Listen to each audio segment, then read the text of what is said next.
कुशाग्र मिश्रा जी, कानपुर से। श्री हरिवंश। महाराज जी, आपके चरणों में प्रणाम। गुरुदेव, अब लो नसानी अब ना सहियो, ये संकल्प बार बार लेने पर भी अब ऐसी स्थिति है कि कि ये बार बार भावना लिए नहीं जाता है तो एक बार लिया जाता है, पर ये तभी माना जाता है कि आप ले लिए। पूरे पद में एक बहुत खास बात गोस्वामी जी ने कही, पायो नाम चारु चिंतामणि उर करते न खसई हो, अब लो नशानी अब ना नसई हो। राम कृपा भवनिशा सिरानी जागे पुनि न दसै हो, अब लो नशानी अब न। हे प्रभु, बहुत हो गया, आपसे बिछुड़ कर, आपसे भूल कर, मनमानी आचरण करके बहुत भटकता रहा। अब नहीं, अब नहीं कब हो सकता है? जब भगवत कृपा का अनुभव करते हुए नाम निरंतर जप करे। हमारी प्रार्थना, हमारे हृदय की बात, यदि नाम नहीं है तो चाहे जितनी बार कसम खाओ, ये बहुत बलवान मन और इंद्रियां हैं।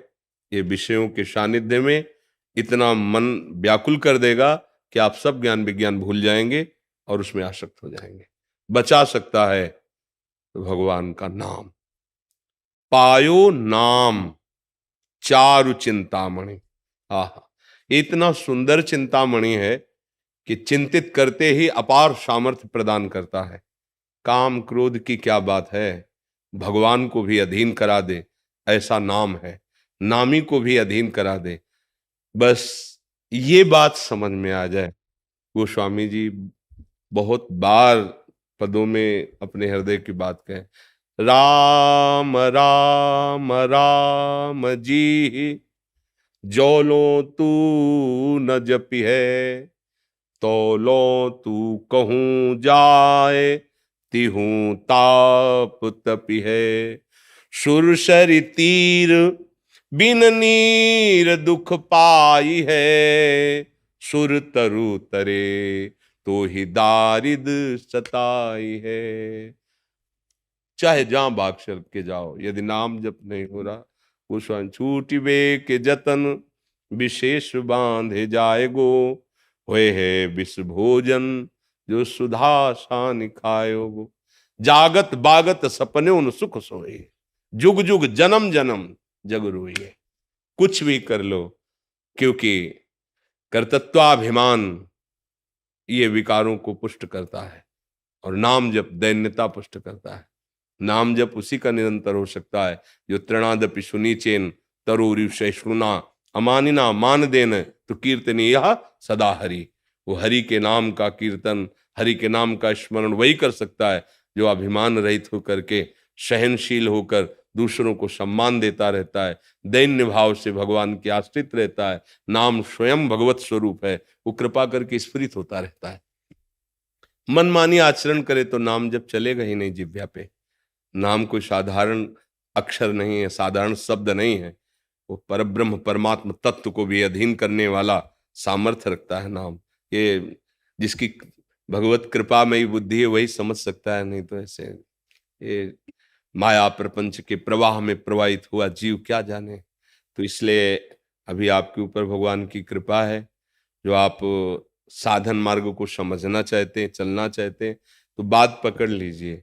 जब तक नाम नहीं होगा तब तक निष्कामता नहीं आएगी, और निष्कामता के बिना शांति, प्रेम, ज्ञान ये सब केवल बातों में रहता है।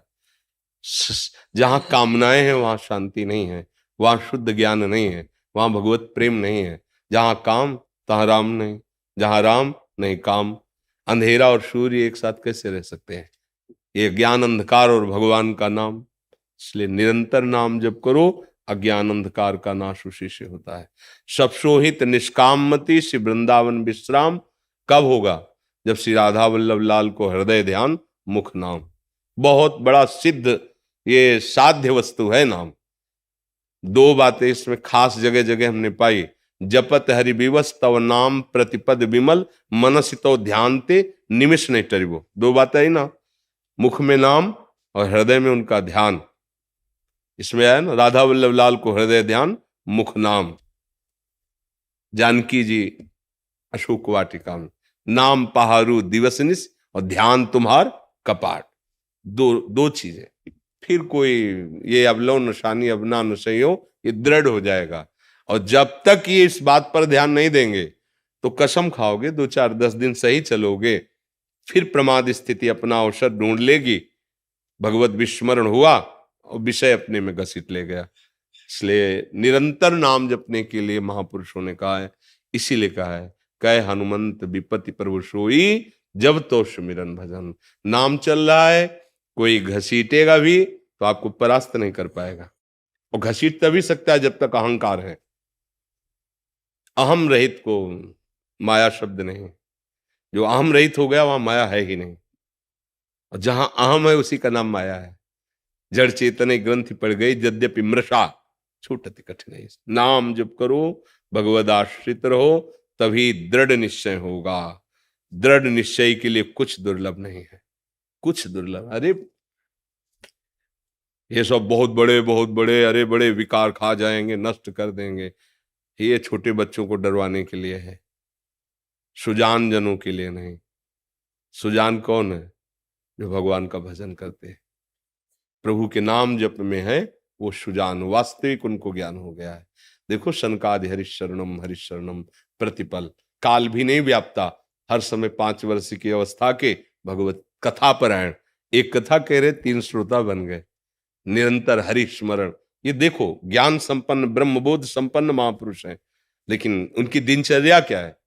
तो ऐसे ही हम घर गृहस्थी के कार्य करते हुए भी प्रभु का नाम आराम से जप सकते हैं। अभी क्या हम नाम जप सकते हैं इस समय, जैसे आपसे हम बोल रहे हैं, लेकिन 1 सेकंड के लिए भी विस्मरण नहीं। कैसे? तुम सबके चेहरों में हम नाम लिख रहे हैं, यह अभ्यास है। जिधर हम दृष्टि डालते हैं हम अपने नाम को देख रहे हैं। अब हम जपने की जो प्रक्रिया है वो तो नहीं हो रही कि राधा राधा, पर भूले भी नहीं है। हर नस नाड़ी और दिमाग में वही छाया हुआ है। जैसे अभी आपको कोई अत्यंत आवश्यक कार्य हो, फोन आ जाए और आपको पता है बिल्कुल आपको जाना है, पर आप मर्यादा के अनुसार यहां बोल नहीं सकते, जा नहीं सकते। अब आपकी चित्तवृत्ति कैसी होगी? आप यहां शांत बैठे दिखाई देंगे, लेकिन आपकी चित्तवृत्ति हर क्षण जा रही होगी। ऐसे ही उपासक की हर क्षण वृत्ति हो, कहीं भी हो, प्रभु की तरफ जाती रहती है। वो अखंड तैल धारावत चिंतन तभी अव्यावृत भजनात्, वो समझ में तभी आएगा जब हृदय पवित्र होगा। डरना नहीं, निराश नहीं होना, उदास नहीं होना, बस चले चलो, बढ़े चलो। अनुभूतियां ही तुम्हें संभाल लेंगी, तुम्हारी अनुभूतियां ही तुम्हें संभाल लेंगी। तुम्हें जब अनुभव होने लगेगा भगवान प्रतिपल मेरी रक्षा कर रहा है, भगवान प्रतिपल मुझे ज्ञान दे रहा है, भगवान प्रतिपल मुझे संभाल रहा है, फिर किसी के आशीर्वाद की जरूरत नहीं पड़ेगी।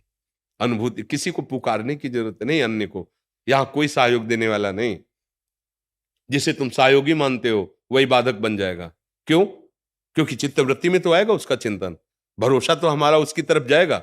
यही हमारी सबसे बड़ी बाधा है। एक भरोसा, एक बल, एक आस, विश्वास, बस गाड़ी पार। वही विविध रूपों में आके कर रहा है, बस उसी की तरफ हम देख रहे हैं। ना कोई अन्य नाम है, ना कोई रूप है, ना अन्य कोई व्यक्ति है, न जड़ है, न चैतन्य है। एक ही परम सत्ता विराजमान है। कोई समझे या न समझे, सबसे हमारी समझ भली। बस अपनी अनुभूतियों को, परमार्थ में साधक अपनी अनुभूतियों का सहारा लेके चलता है। भगवत कृपावल और अपनी अनुभूतियां, उसे किसी के सहयोग की जरूरत नहीं होती। हर क्षण अनुभूतियां उसको आगे बढ़ाती रहती है। संसार में मायाग्रस्त जीव को भी भगवान की कृपा होती है, पर वो विस्मृति के गर्त में पड़ा है, तो भगवान की कृपा का अनुभव न करके अहंकार का पोषण करता है, इसलिए उसे समझ नहीं पाता है। उपासक प्रतिपल बड़ी सूक्ष्मता से प्रभु की कृपा का अनुभव करता है, उसके कदम अध्यात्म की तरफ बढ़ते चले जाते हैं, किसी के सपोर्ट की जरूरत नहीं होती।